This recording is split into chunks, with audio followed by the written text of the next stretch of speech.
There we go. Okay. Give me 1 second to mute myself here, and then I'll be right back.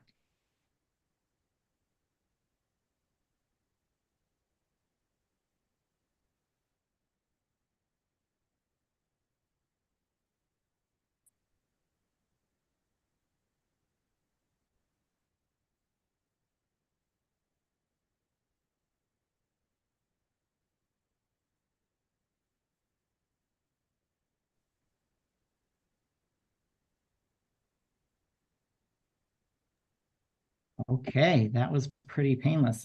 Let me drop that YouTube link into the chat.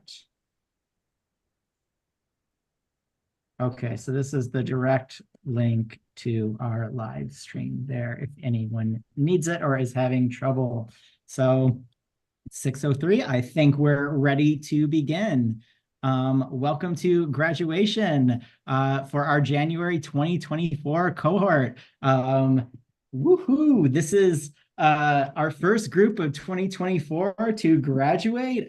You have spent your last 3 months earning your certificates in C#, JavaScript, or data analytics and engineering with Python. And in the process, you all have become some pretty badass developers. You also are making Grand Circus look good. We have had no drops and no removals in this cohort. And so Grand Circus's graduation rate is at 100% thanks to you all. So major props there. So that's pretty special. So thank you.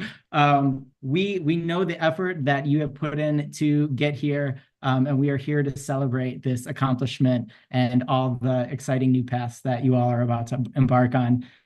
This graduation tonight is full of Grand Circus staff who wants to celebrate you, all of the students and instructors and TAs who have been with us from the beginning in this January cohort. Got some special guests. Your career services folks are here, and then we've got your friends and family at home who have been supporting you from the beginning. We know that's a lot too. So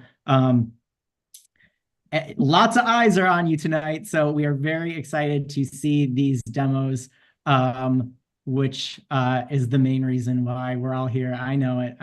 So there's a lot to get through. So I will dig right in. This is our run a show coming up. We can check that item off. That first item. I hope you all feel welcome. We truly are really happy to have you all here. It means a lot to see this support for our students. We're gonna hear some love from the community. There are some people who want to tell you congratulations. Then we're gonna give you some superlative awards. These are some fun awards based on your personalities in class that your instructors have chosen for you. And then we will get to your demos, the main event. So that is the overview.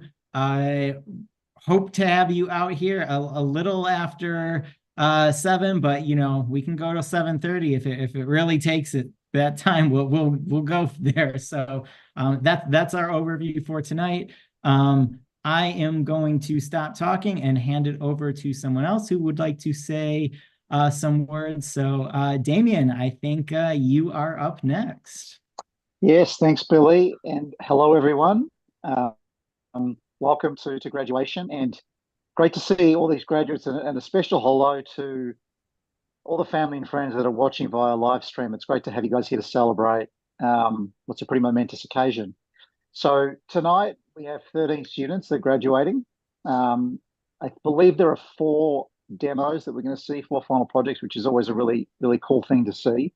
And a particularly special group, as Billy mentioned, because I don't remember the last time we had 100% graduation. So that makes you guys kind of special. Hopefully that means 100% employment pretty soon too. So well done. I do want to mostly sort of congratulate the graduates. It is a real accomplishment to get through Grand Circus Bootcamp. We know it's a grind, and you guys should feel very proud, and I acknowledge you for that. But I also want to acknowledge the family and friends that I mentioned, because we know that it takes a village, especially given the amount of work and everything that students go through. So we acknowledge all of you guys for helping your student get through the program, because it couldn't have happened without your support. So, what's next? Boot camp's over. I know that's sad for some people. Maybe, you don't want to leave the Grand Circus experience, but the good news is that you never really leave. You're now all alumni of Grand Circus, which is a lifetime membership. And with that, I'm going to hand it over to Elizabeth, who's going to talk a little bit more about what that means and give you a few more details about what it means to be an alumni. Awesome. Over to you, Liz. Thank you, Damien. Thank you. Hi, everyone. My name is Elizabeth Heaton. I am the Director of Career Services and Alumni Relations here at Grand Circus.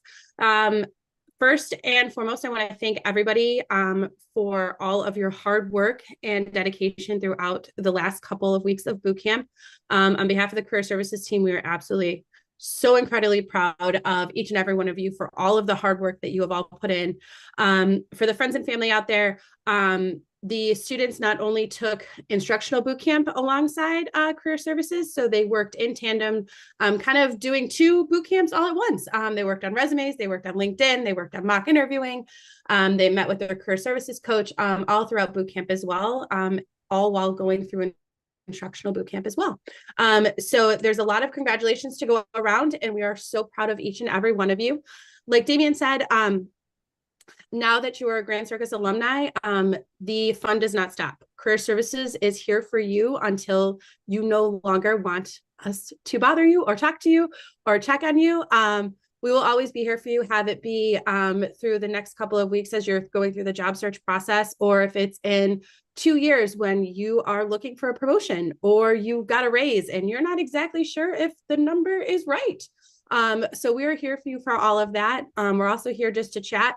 If you are interested in becoming a mentor, or if you're looking to give back, or you have a really awesome story to share that you think a student who was in your spot just a couple of weeks ago would really relate to and really understand, you can 100% reach out to me. You can reach out to Laura. You can reach out to Shauna, and we would love to talk to you further. With that, I'm going to turn it over to my team. Laura's first. And Laura's going to go over a few things specifically that are open to you now that you're an alumni. Laura? All right. Great to see everyone here. Happy graduation. Super excited for all of you. I just want to echo, a lot of what Elizabeth said. We're so proud. We're so excited. I know it's been quite the journey. I just want to shout all of you out. I know these last few weeks in particular, I've been bugging you a lot. I've been Slack messaging you all the time saying like, hey, take a look at these updates on your resume. I thought these might look good for these bullets. And you're like, I get it. Like, can we be done with this? But you stuck with it. Everyone's got awesome resumes LinkedIn now. You're good to go. You're ready to really kickstart this job search process. I'm really excited for all of you. So wanted to jump in and talk about a couple of different alumni services that we offer now that you are officially Grand Circus alumni. So the first one being what's called Mastermind Group. So this is basically a peer-to-peer networking opportunity. You may have heard of these in other aspects of your life. There's other variations of masterminds really across the world. Here at Grand Circus, we use this really for job search process and having a group of like-minded individuals who are going through a similar experience, whether it be for active job search now or wanting to kind of up your networking game as you're, planning on maybe some potential contract roles. There's a really wide variety of reasons you could choose to engage in a mastermind group, but the goal is peer-to-peer networking, accountability, driving your career forward, and whatever that means to you. So we have a couple of different upcoming sessions. So the first one is on Tuesdays at 6:30 p.m. and they are 6 sessions total. So you'll meet with the same group for 6 back-to-back weeks. The next opportunity will start on Thursdays at 12 p.m. Commencing on April 18th. So again, these are 6 total weeks for each one that you sign up for, and it would be the same time, same group, same people each week. This is not just an extension of soft skills. It's not us just talking at you and continuing to, deliver kind of lecture style content, like our, again, delivery during your boot camp. It's really meant to be kind of augmenting that. And it's really designed for you and for you to bring your own kind of topics and things that you want to cover as a group, things that are presenting themselves to be a roadblock in the job search that you want to bounce ideas off of others and hear how they're navigating that. So I would highly recommend that all of you consider joining. If you are interested, all you have to do is send me a Slack message and I'll get you where you need to be. We'll get you all signed up and we'll be sending you a lot more information as those get ready to kick off next week. So I think that's everything on Mastermind. So I'll turn it over our next slide here. We have a new program offering for alumni, and this is our technical interview prep support. So kind of two-part here. Excuse me. So we have a couple different resources designed to help you prepare for those technical interviews that are coming up, knowing that for many of you, I've heard from a lot of you, this is pretty top of mind and can be pretty nerve-wracking. You know, a lot of you have had experience interviewing before, but technical interviewing is perhaps a whole new ball game. It's something that you're, obviously not as used to before. So we have a private Slack channel that if you're interested, message me, I'll get you in the right place. And this is really for kind of more asynchronous support.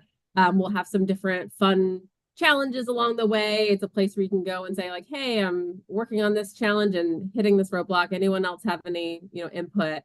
So just kind of, again, more of an asynchronous type of sounding board. But what I think is the real crown jewel of our support systems here is our monthly jam sessions. So these are held by our instructional team, a member of our instructional team every month. And each session will dive into a real-time coding challenge led by, again, one of our instructional learning team members. So we actually have one next week as well. So you've got masterminds, you've got jam sessions, you've got a lot of things next week to just keep this momentum just rock and rolling. So would absolutely recommend you get involved in that. So this will be Wednesday from 12 to 1 with David on our team. So again, all you have to do to get signed up is just send me over a Slack message. I'll get you all squared away. And then last thing I want to note, if you saw this little fun image here, made me laugh, but you know me, you know that I will tell you the HR interview, recruiter phone screen, very important, equally important. This is lighthearted humor, y'all. Still important. Don't shortchange that. Please talk to career services and we can help you with all the behavioral interview. But we definitely recognize that technical interview can be a beast. So we want to be sure to support you in that as well. So with that is all for me. I'm going to turn it over to Shauna, who is going to introduce our amazing alumni guest tonight. Thank you. Again, I'm going to echo my colleagues. Congratulations. I'm really excited for you. And if you need anything, do not hesitate to reach out. I am happy to introduce our alumni guest, Ryan Hall. He is a proud Detroiter who served in AmeriCorps for about 3 years, working as an educator, a wildland firefighter, and a home energy auditor. A fun fact, he once bicycled across the country from the coast of Oregon to Washington, D.C. on a trip that he says his knees will never forget. I'm actually wanting to pick your brain about that, Ryan. He currently works as a data analyst at the Detroit Land Bank Authority. And at this position is where he really utilizes both his degree in environmental planning and policy that he got from the University of Iowa, as well as his full stack bootcamp experience from Grand Circus. So, Ryan, we're excited to hear from you. And I'm so honored to be here. Thank you for having me, and congratulations to the graduating class. This is a super exciting moment. I was here in September, having just graduated from the daytime JavaScript full stack boot camp and feeling a whole host of emotions.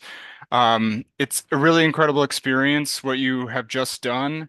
You really took a commitment to yourself and to your future to decide on this new path you're taking in your career and in your life. And I hope that you will find it will pay dividends down the line. We're very blessed to have time on our sides, and there's a long runway of opportunity for us all in the tech sector.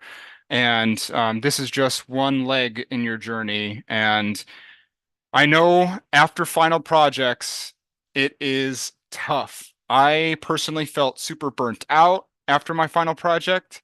I I want you to be kind to yourself post-graduation.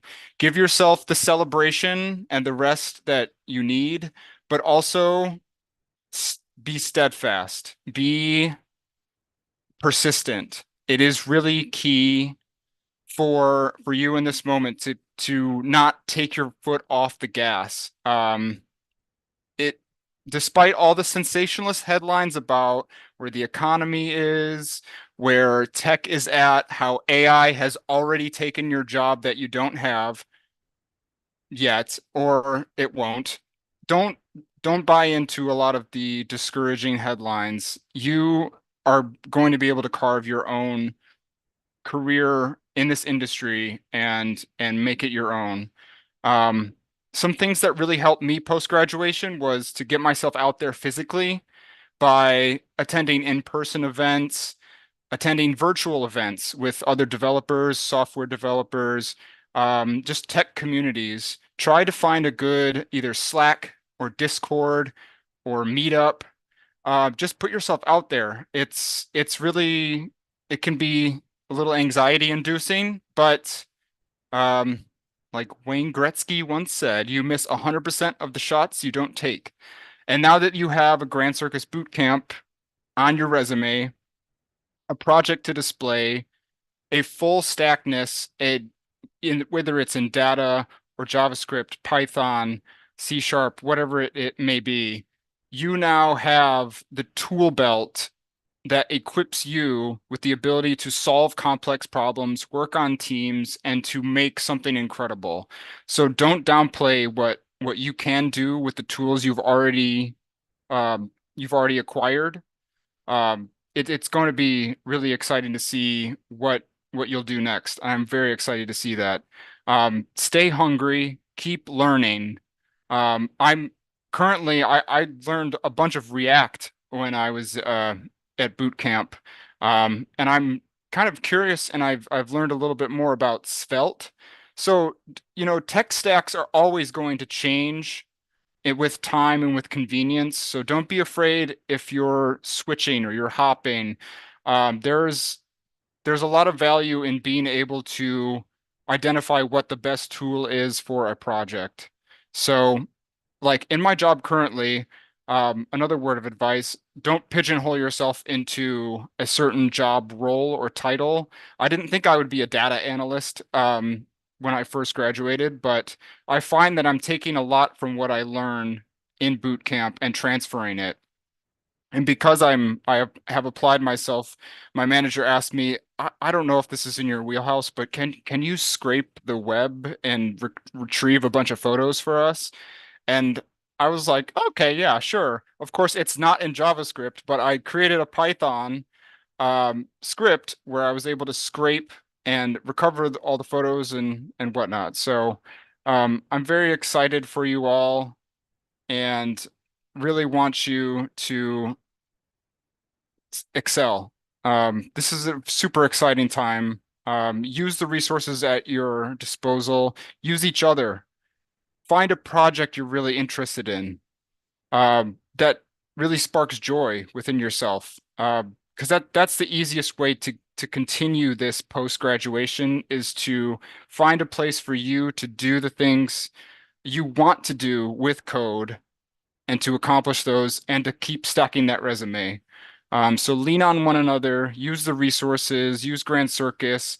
Don't be afraid to connect. I'm happy to connect with you all and just I'm excited for you. I'm excited for you, and I want to wish you the biggest congratulations. Oh my God. Thanks so much, Ryan. Bringing the realness and the inspiration. That was wonderful. Stand up to AI. Thanks so much. You graduated in September, right? That was like yesterday. So that's amazing. Thank you so much. That was a really great advice. I hope y'all were taking notes. Um, okay, let's move into the next portion of the night. We're gonna give away some paper plate awards. So these are superlative awards chosen for you by your instructional team. Let's get those instructional teams up here, shall we? First up, we have our C# instructional team, Justin and Ethan. Are you guys I'm here and ready to go. this? Okay.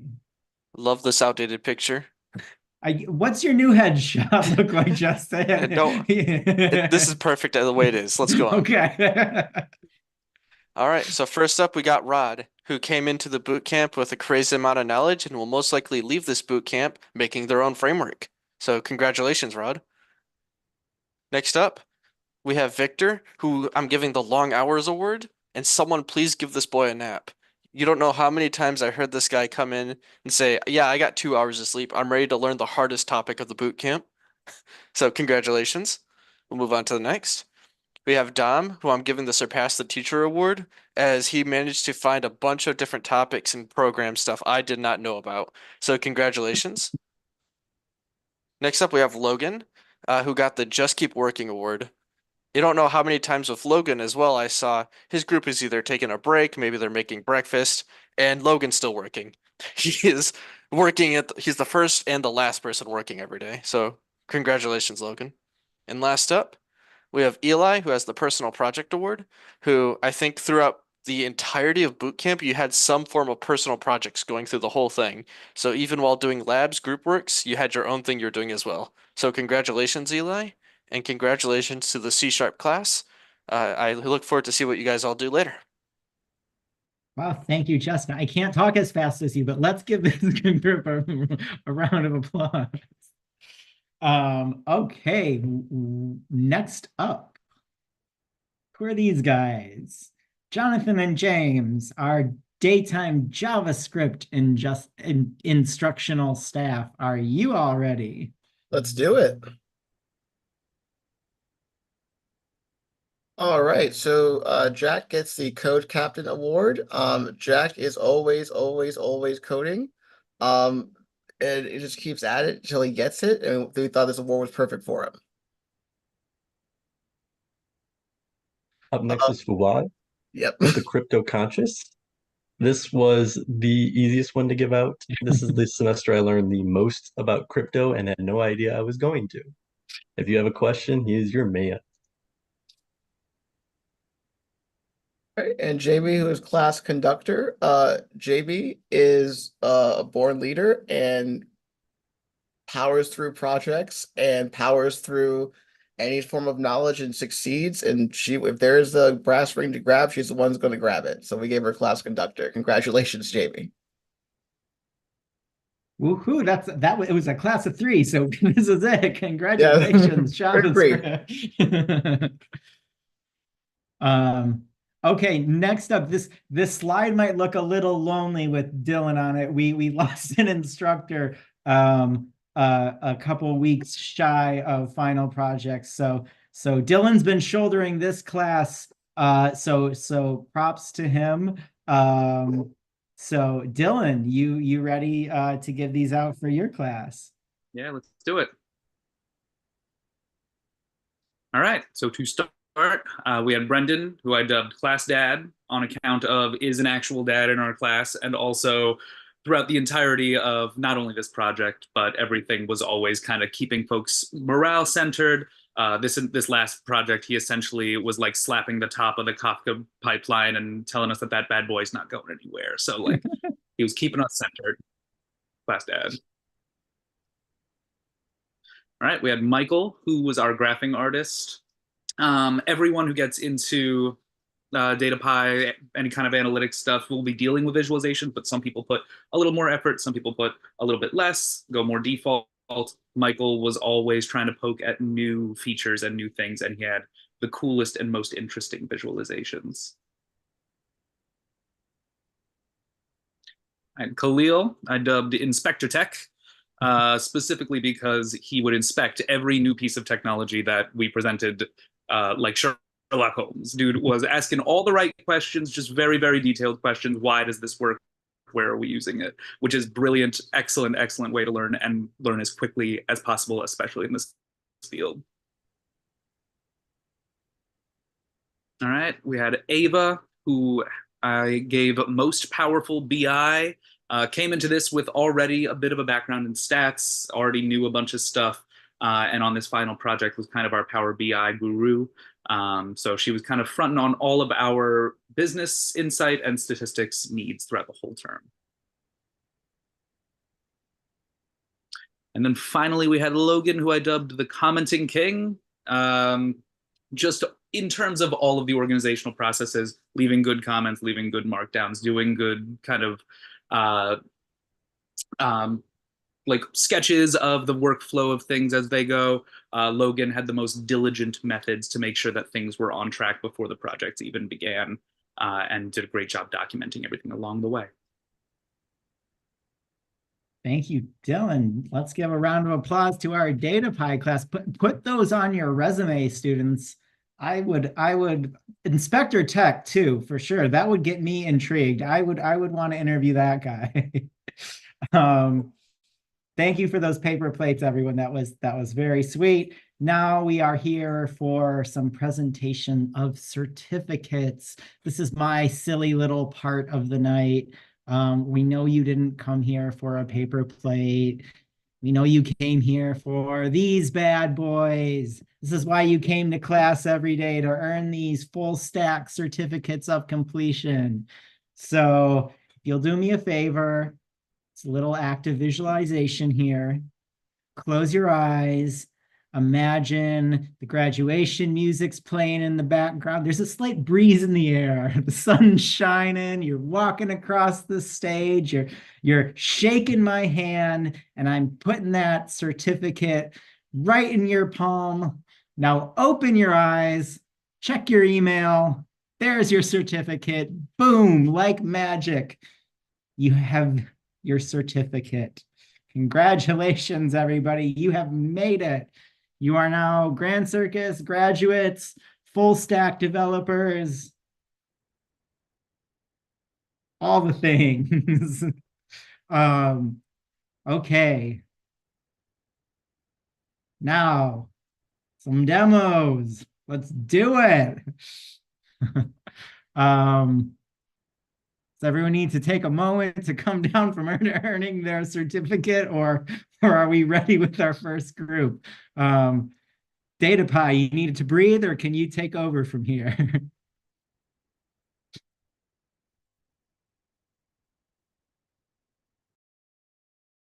think we're good to go. The stage is yours.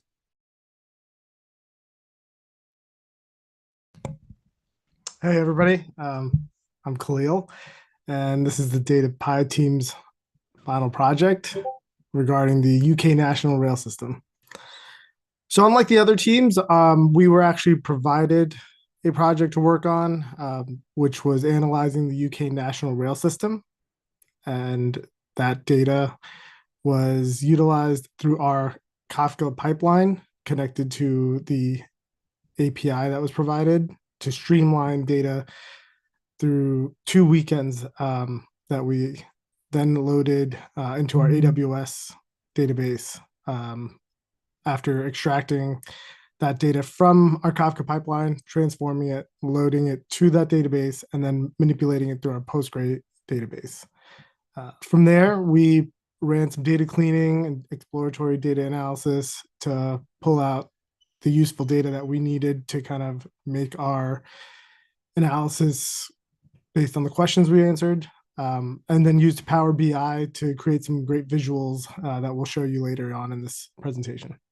And to go over the pipeline, I'm going to hand it over to Brendan. Thanks, Khalil. So the initial phase of our project was to build a working Kafka data pipeline. Now, a little bit of background on Kafka. It's what's known as a pub-sub system, or you have publishers and you have subscribers, or producers and consumers. Producers are responsible for producing and writing data to a specific container or topic in this case, and consumers are responsible for listening and reading that data in real time. So speaking of the producer, we included some code snippets, not all of our code, there was a decent amount, But this produce to Kafka function in the top left here is the real magic of the producer. This is where we create the producer instance and produce the message from the API to the Kafka topic. The second piece that we need is a consumer, something to read that new piece of information in real time. These are some of the functions in our consumer. We use a PySpark notebook to run a few files, such as the core of the producer file and the clean data file that we created. Finally, after it reads the Kafka stream, it writes that new data to a Parquet, which we feed into our ETL, or extract, transform, and load process. The big magic, all the magic happens really in the transform function of the ETL process. Now, this is just some of our code in our transform. This is where we take the raw XML as it came from the API, parse it, and pull out and extract that data that we really need in order to do real analysis on the UK rail system. Finally, we push that transformed data into a Postgres SQL database using AWS to host it. Once we got the data into a workable form, the next stage of our project was to work on data cleaning. But the results of this pipeline, where and Khalil mentioned it a little earlier, were that we were able to run the pipeline for 2 consecutive weekends, one being a holiday weekend, Easter weekend, and then one being a non-holiday weekend. And we'll use that compare and contrast between those 2 sets of data in our analysis a little bit later. But to talk more about data cleaning and EDA, I'm going to pass it on to Logan. Thank you, Brendan. Okay, so data cleaning. We first took the data from the data set from the first Easter weekend, because how we did this was we took the data from the Easter weekend and then we cleaned through that the first week, and then after we did the second weekend, we just applied the same filters and cleaning methods to the second week's data, and it worked out very well for us. So to start off, we took the data set that we got from the first weekend, and we passed it into a data frame. Then we looked through the data, and we did find a large amount of null values in numerous columns, and some of which we dropped, which were actually 8 columns exactly, as you can see in the first code frame there. And those columns were dropped because they had either no value to us, or they had not enough values to be viable in a data frame for us to utilize in analysis.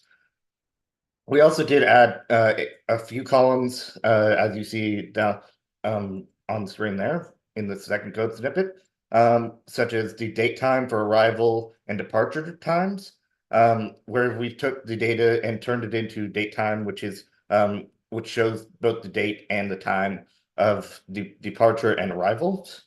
Then we had 2 more columns, which were the time delta columns, where we had the departure and arrival times, the difference between those two, in basically a day and minute set, as you can see on the one below that. We did find a max and minimum delay for arrival, and as well as an average delay for arrival, as you can see in that text snippet.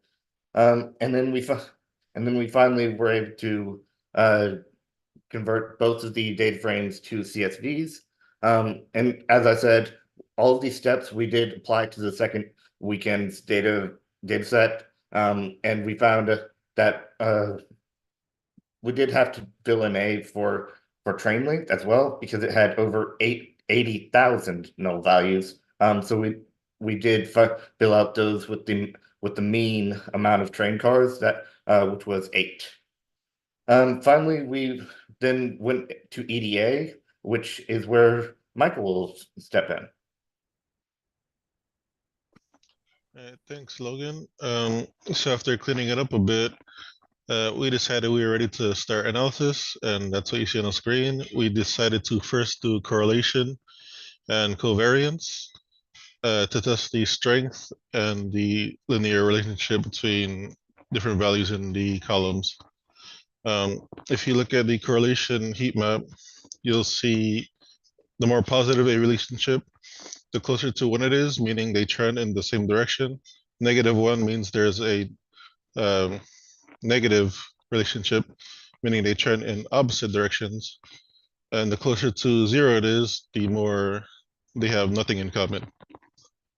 So after doing that, we decided we were ready to start visualization, and we decided to try scatter chart, bar chart, and pie chart, but it was a bit difficult using only Jupyter Notebook. So we decided to move on to Power BI to visualize the data a bit more easily.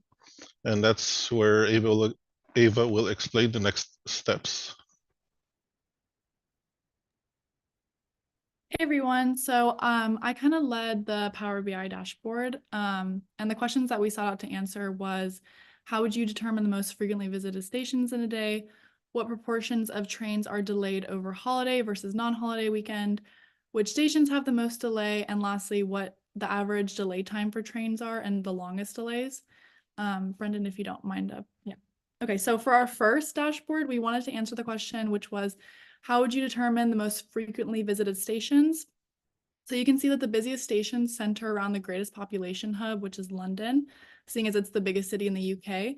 But Brendan, if you click Easter Sunday, you can see that a lot of people were traveling up to York on Easter Sunday, and it's included in the top 5 busiest stations on that day, suggesting that people, head up north for the holiday weekend, and that's not visible in the next weekend. It's just on that day, on Easter Sunday.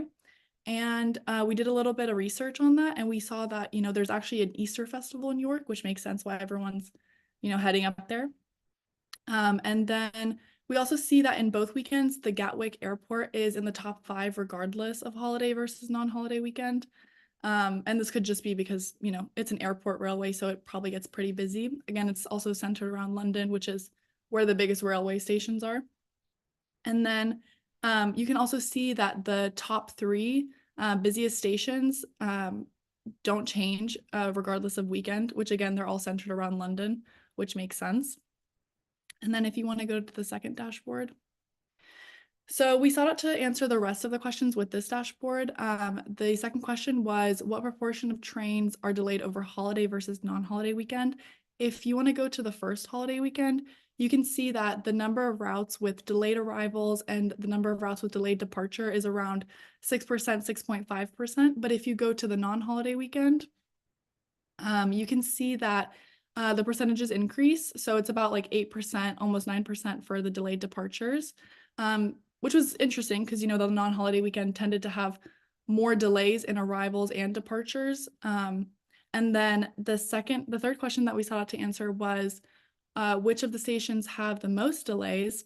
And in the bottom 2 tables, you can see that the top 10 stations are relatively similar between the 2 weekends. But if you look at specifically the Cricklewood railway station, you can see that it has over 2 times as many delayed departures as delayed arrivals, suggesting that, the station has issues with train turnaround, which basically means that, the trains must have gone to that station late, but they also ended up staying at that station and departing much later as well. And then for our last question, which was, what's the average delay time for trains? In the top right chart, you can see the delays for holiday versus non-holiday. If you go to holiday, you can see that compared to non-holiday, you can see that there's about like 2 times the amount of the number of average delay time in minutes in the holiday weekend versus the non-holiday weekend. And this basically suggests that though there were more delays in the non-holiday weekend, the length of the delay was longer during the holiday weekend. And we did some research on this as well, and the greatest delay average time seemed to be centered around stations in Manchester and Stockport, suggesting room for improvement citywide. And then the delays were also predicted by the UK National Railway for this area over Easter weekend due to weather and train congestion, which could be why, the delay times were much longer. And yeah, and then I'm going to pass it over to Logan. He's going to discuss some of the successes that we encountered during our project. Thank you, Ava. So we are for our successes. We did manage to get the data pipeline to be functional. We also were able to push data properly to the database despite using AWS for the first time. Data cleaning and preliminary EDA went according to plan, and also we successfully produced a fully functional Power BI dashboard, including the map, which you saw, which was it was interesting to create. And to finish us off, I'll hand it over to Michael to talk about the hurdles. Yeah, thanks, Logan. So some hurdles we encountered was getting the consumer to properly talk to the topic. And after fixing that issue, the rest of our code kind of started messing up. So we had some more API changes to make to get everything working properly. And after that, we had some formatting issues getting the column names to appear properly in our table, along with some data visualization issues not working properly, meaning we had to switch over to Power BI, and some additional data engineering to provide us some more valuable columns so that we could better analyze our data, along with implementing Scrum methodology in a larger group in our project. That's it. Thanks for watching.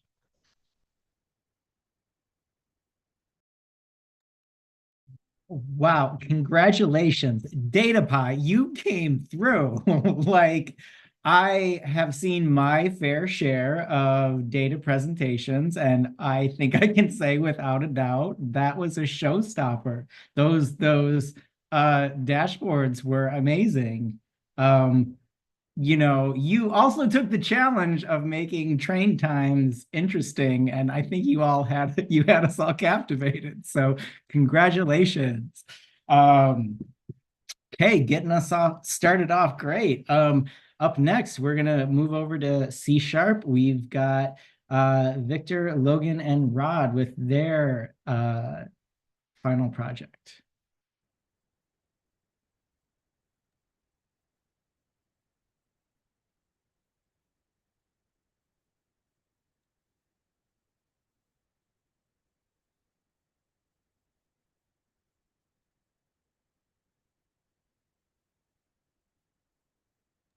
Hello, can you hear me all right?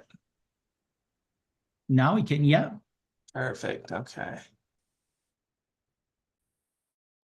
Alrighty, so let's get right into it. First of all, hello everyone. My name is Victor, and with me today are my partners, Mr. Logan and Mr. Rod. Today we'll be demonstrating our final project, and we'll be showing off our assistive learning application that we've created.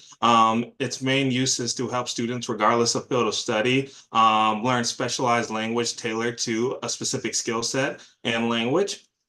So to begin, as you can see, we're on our login page right here. So initially first we used Google Login, a system that allows Google to log in seamlessly without the need for the user to remember a username or password and log in every single time. And then from there, once recognized, you'll be taken to an account that saves your information for you like any other login account. And then from here, I'm going to pass it over to Mr. Logan very quickly to just run through some of our basic functionality. Thank you, Victor. So as you can see, once you have logged in, you'll be taken to the main homepage where the initial log, and you'll be met with some default values instructing you on how to use this application. To begin, after reading these instructions, I will clear these preloaded instructions and captions with the clear results button. Once cleared, I will then click the start streaming button to activate my microphone so it can stream my dictation. The mitochondria is the powerhouse of the cell.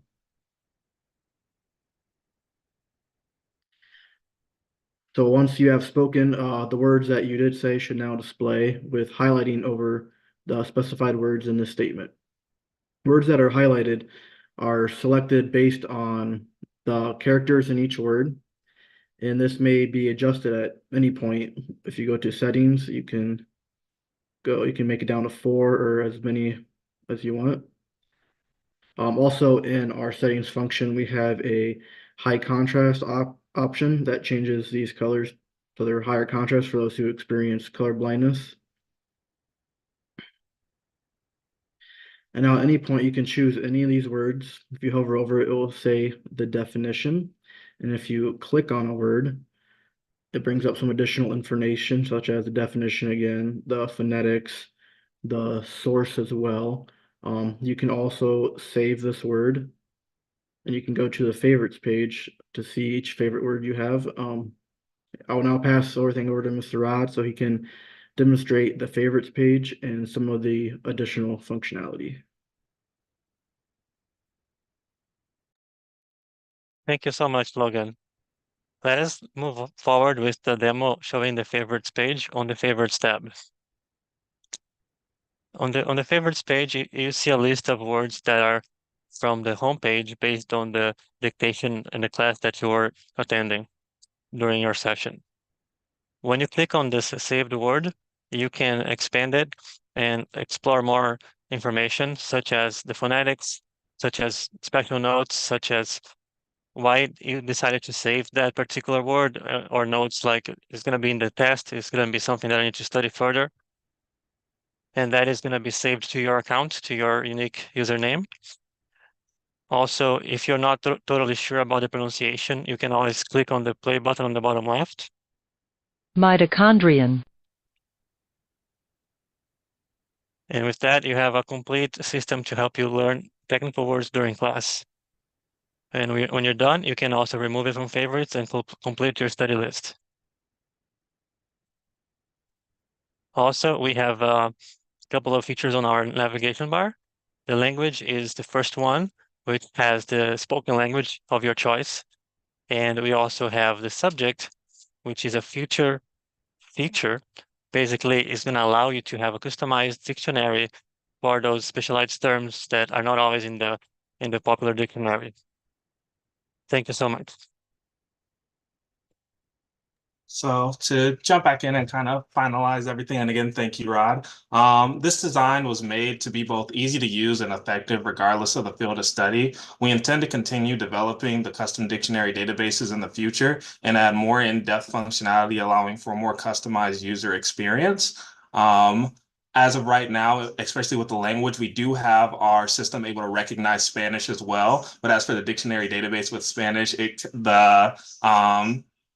the system itself struggles to pull the proper definition, but that'll come with time and just updates the system, which again, we plan on working on further in the future. But honestly, with this project itself, some of the biggest struggles that we faced was definitely mainly Azure, kind of just getting it hosted in general. The rest of the project, outside of honestly just bootstrap and design choices, was pretty straightforward in its implementation.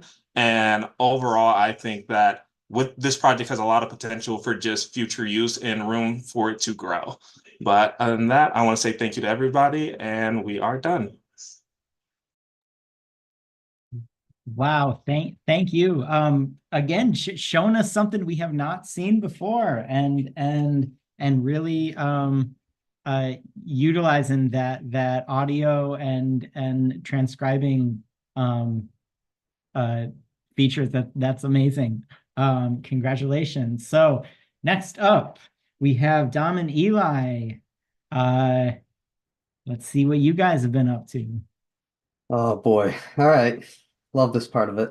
All right, so I'm Dominic Mutitis, and I have with me Elisha Reed. Eli, you want to say hi? Hey everybody. Yep, I'm Eli. So our project here is D&D Easy. If you've ever played Dungeons and Dragons before, you know what a long and arduous process and how complicated making a new character can be. As a D&D player myself, I wanted to make this project for myself and fellow D&D players so that we have an avenue to easily make a character based off of just a simple couple of selections, and then you're able to just have your player ready to go and play a game. So we will kick this off right here by showing our home screen. And on our home screen, we can log into a new account or we can register a new user.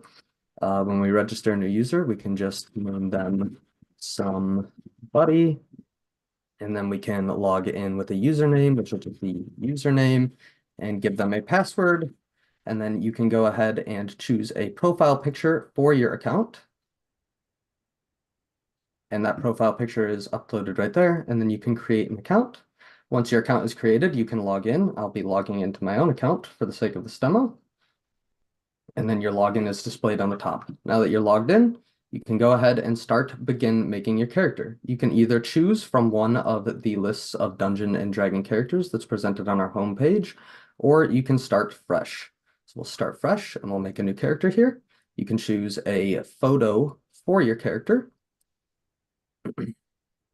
So we will go ahead and make a rogue here. We will name him Mr. Stealthy. And Mr. Stealthy is going to be an elf. And if you notice that when we select our race, numbers down here, as well as when we select some other options, will change. So all of your stats are changed dynamically by the selections that you make. We'll go ahead and make Mr. Stealthy a rogue, and we will make him level 8. And we can see that things down here are starting to fill in as we make our selections. These are things that normally, as a player of D&D, you would have to do on your own, but we've automated that process. We'll go ahead and make him just a neutral character. He's out for himself.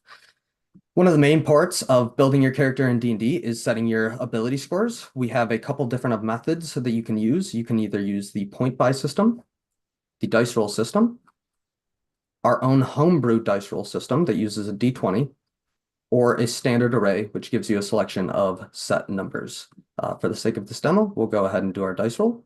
The rules of dice roll are that you roll a d6 4 times and take the top 3 highest values. So for each one of our stats, we'll go ahead and roll 4 times, and we'll get our stats for each one of these.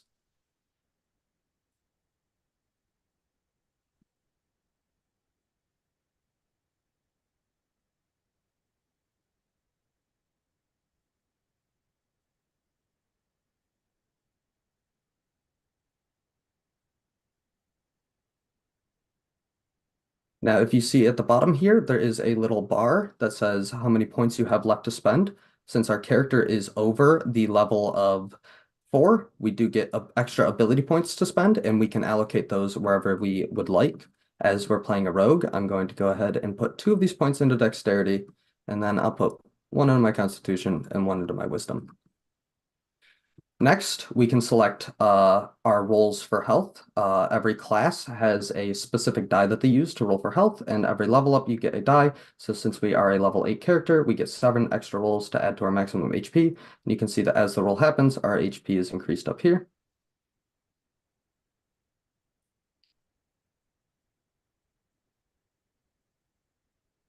And finally, we can choose our skill proficiencies. If you see over here, we have a list of skills that we have different stat allocated to. And so we can select which skills we're proficient in. So I'll choose Deception. And then we gain our proficiency bonus up here added to our skill. And we can go and do Investigation. We'll do Sleight of Hand and Stealth. Finally, before you can finish making your character, we'll go ahead and add our personality traits here. So we'll say Mr. Stealthy is very stealthy. His ideals is he likes to be sneaky and thinks being sneaky is good. His bonds are he is very attached to the shadows, and his flaws are maybe too attached to the shadows. Once we're done, we can go ahead and add our character. Perfect, and I can take over from here for a little bit. So once you do make a character within your accounts, it will then take you directly over to your profile page where you'll be able to see that character you just made along with any others that you have made in the past. Here you'll see also you are able to go ahead and update your profile if you so choose, but more importantly, you can go back to those characters that you made and bring them into a character editor. So just like the character creator page, the character editor is going to dynamically set all of the values based on the character you've selected. So you'll see here Dominic did go ahead and pull in one of his previous characters, and all of these stats went ahead and pulled over to this page dynamically. So now at this point, Dominic would be free, if he so chose, to go ahead, re-roll his character, make any changes that he wants to, or in the case that you are done with the character, you can go ahead, click remove character, and move on. So if you're kind of getting through all this process of making your first D&D character, somebody like me, for example, I have not played D&D, so this project was a process. But if you're like me and you haven't played D&D, there are a lot of rules. We've got a little rule bar over in our navigation here. Dominic's going to go ahead and show that off here. But we do just have some very basic rules here for the game of Dungeons and Dragons. I will pass it back over to Dominic. All right, thank you, Eli. And finally, we do have our About page here that goes ahead and shows off some information about both of us and includes links to our GitHubs and LinkedIn, as well as some of our iconic characters that we made using our own application. While our site is not currently live, we do plan on updating it to the internet here. And when we do, you'll be able to use this page to go ahead and follow us on LinkedIn or see what we're doing on GitHub. I did just want to show off real fast that while some of the stuff in the character creator may look simple, it's just adding different numbers together. It's actually a rather complicated process. Just the character creator of this project alone took over 800 lines of code to make, so it was rather in-depth. And then finally, I wanted to say that this was a passion project for us. Over the past 2 weeks, we've been working for about 6 days a week for 10 to 12 hours a day. We had many a late night putting in the effort for this. And it's because this is something that we're passionate about. And because we're passionate about it, Grand Circus is not going to be the end for D&D Easy.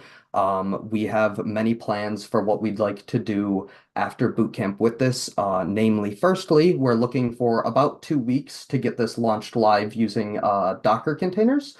So that you will be able to visit this on your own computer at home. So if you want, follow us on LinkedIn and keep up to date with D&D Easy.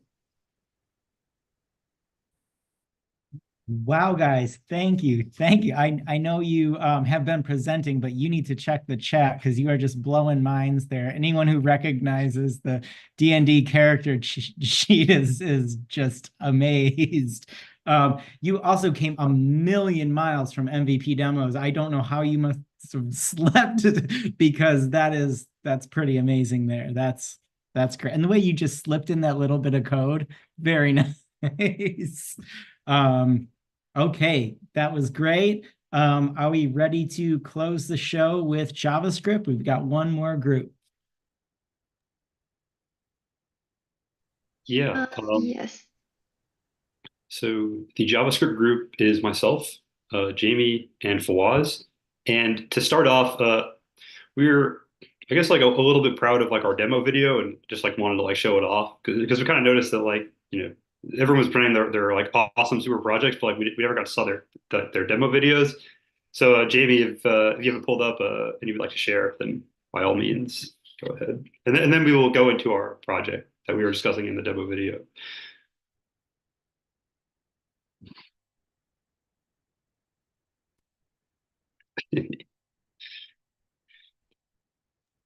Okay, let me know if you guys can't hear it. Has this been you before? Just killed a set. And then you reach into your bag, look for your notebook or your phone, and then you forget. You realize you put them in your car. Now what do? This is where Workout Buddy comes in, where if you bring your phone, we have the perfect app for recording and favoriting your workouts.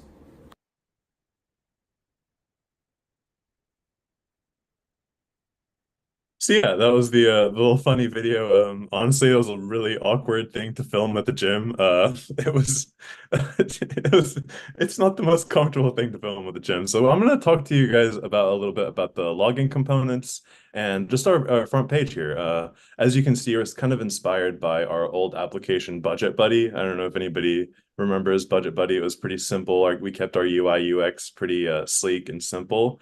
But there is a little interactive component where we're showing different workouts in the front.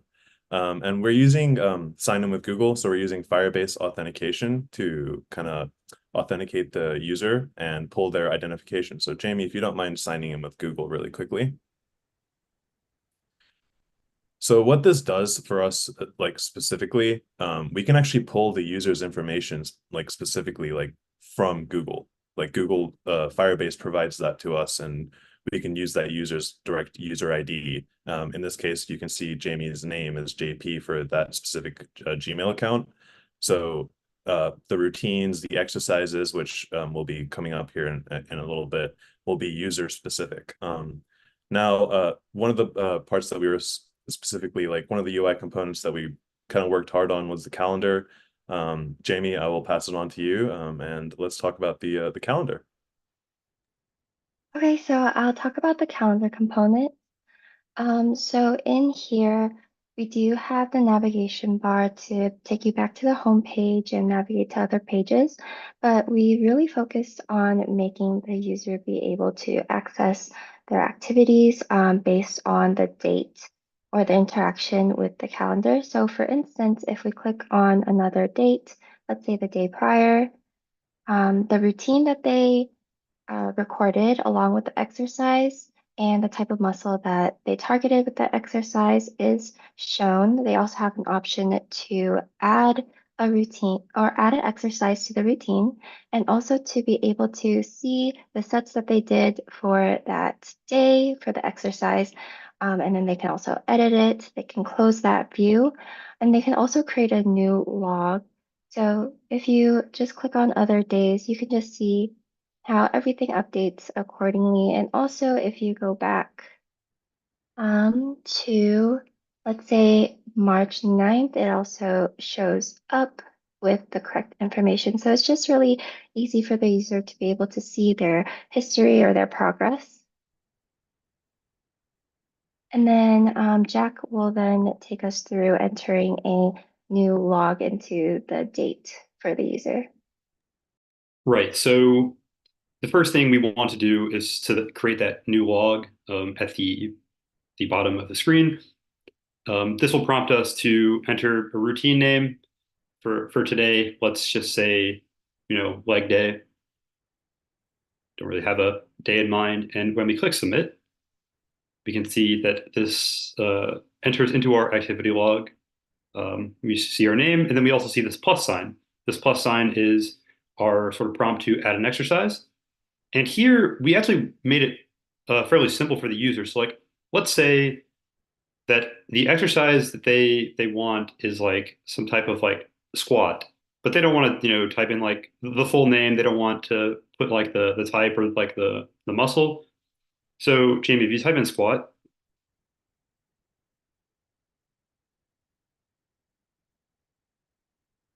nice. So, and then go to the drop down.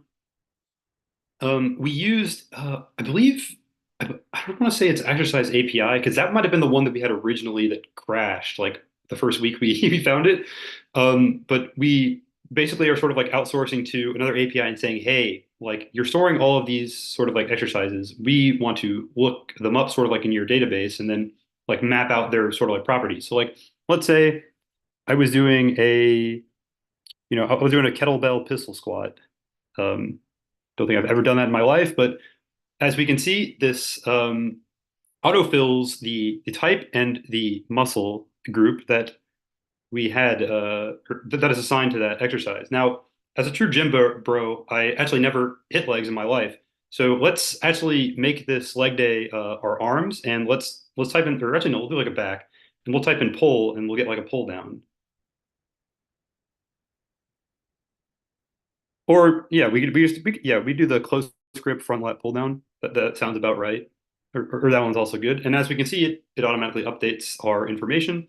So now we have the different type and the lat. So we can go ahead and submit.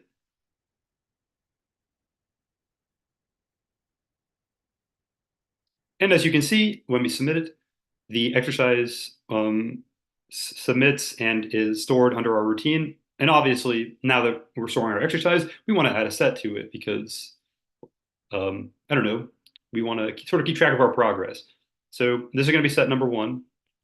Let's give a little warm up weight. Do like 80, and then 10 reps. So now when we go to see sets, and this is another nice sort of feature, because maybe you don't want to always see your sets, you just want to see like the exercises that you've done. So you have the option to sort of view your sets and then close them like once they are like a scene. So that's a nice little sort of feature for it. And also, let's say that we want to, I don't know, view. I think Jamie already went over this, but like we can go and like view some information from like April 1st or okay, yeah. So that still has our exercise change, but then if we go back to the date that we were previously on, which is today, we can see that this is still stored for us in our activity log. And yeah, that is what we have so far. And this was also like a bit of a passion project. So we have some endpoints set up that will allow users to edit and delete certain parts of their activity log. So let's say they, instead of doing 10 reps, they realize they actually did 12. They miscounted. They'd be able to go back and do that if they had the ID, which would be very easy to target here. So that is sort of like our kind of like next steps. But as of right now, this is our project, and yeah.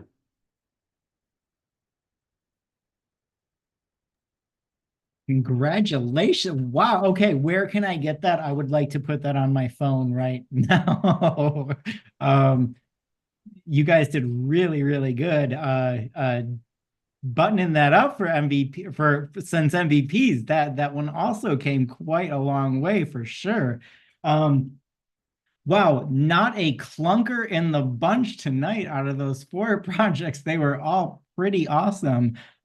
Congratulations to all of our students. Can we just maybe come off mic and make some noise for this group? Because this is woohoo! They deserve it. Nice job, guys. Congrats, guys. Everybody go out and celebrate. This has been a long journey. You deserve to celebrate. Your Slack channels are not going anywhere. All the things that you learned tonight about how to stay connected, utilize those. We are not going anywhere. So stay in touch and good luck, everybody. See you later. Bye. Thank you to everybody at Grand Circus. I just want to say I really appreciate every one of you guys. This was not possible without everybody working as a team. Awesome. Awesome. Thank you. Dominic, you're awesome. That was great.